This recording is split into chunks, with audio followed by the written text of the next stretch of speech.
Hi friends, എല്ലാവർക്കും എൻ്റെ പുതിയ വീഡിയോയിലേക്ക് സ്വാഗതം. ഇന്ന് ഞാൻ ചെയ്യാൻ ഉദ്ദേശിക്കുന്ന വീഡിയോ എന്ന് പറഞ്ഞാൽ ഞാൻ വർക്ക് ചെയ്യുന്ന ഹോസ്പിറ്റലിനെ കുറിച്ചാണ്. ഞാൻ വർക്ക് ചെയ്യുന്നത് മാൽദീവ്സ് എന്ന് പറയുന്ന സ്ഥലത്താണ്.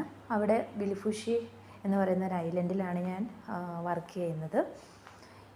മാൽദീവ്സിൽ ആളുകൾ താമസിക്കുന്നത് മെയിനായിട്ടും ഐലൻഡുകളിലാണ്. ഇവിടെ മൊത്തം 2000-ഓളം ഐലൻഡുകളുണ്ട്. അതിൽ വിലിഫുഷി എന്ന് പറയുന്ന സ്ഥലത്താണ് ഞാൻ വർക്ക് ചെയ്യുന്നത്.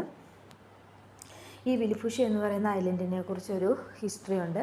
2004 ഈ ഐലൻഡ് ഫുള്ള് ഒരു സുനാമി വന്ന് വാഷ് ഔട്ടായി പോയതാണ്. അതിനുശേഷം റിനോവേറ്റ് ചെയ്തെടുത്തതാണ് ഈ ഐലൻഡ്. അത് കാരണം ഈ ഐലൻഡ് മറ്റ് ഐലൻഡുകളെ വെച്ച് നോക്കുമ്പോൾ കാണാൻ കുറച്ച് ഭംഗിയുണ്ട്. പിന്നെ കുറച്ച് വലിയ ഐലൻഡാണ്. പിന്നെ നമുക്ക് വർക്ക് ചെയ്യാനാണെങ്കിലും ഇവിടെ നല്ല വർക്കിംഗ് എക്സ്പീരിയൻസ് ആണ്. നല്ലൊരു എൻവയോൺമെൻ്റ് ഉണ്ട് നമുക്കിവിടെ വർക്ക് ചെയ്യാനായിട്ട്.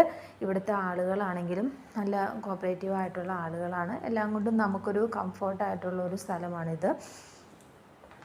ഇപ്പോൾ നിങ്ങൾ കണ്ടുകൊണ്ടിരിക്കുന്നത് ഞാൻ വർക്ക് ചെയ്യുന്ന ഹോസ്പിറ്റലും അതിൻ്റെ സറൗണ്ടിങ് ഏരിയയാണ്. അപ്പം നിങ്ങൾക്കെല്ലാവർക്കും ഈ വീഡിയോ ഇഷ്ടപ്പെട്ടിട്ടുണ്ടെങ്കിൽ ലൈക്ക് ചെയ്യുക, സബ്സ്ക്രൈബ് ചെയ്യുക. അടുത്ത വീഡിയോയുമായിട്ട് ഞാൻ വീണ്ടും വരുന്നതായിരിക്കും. Thank you.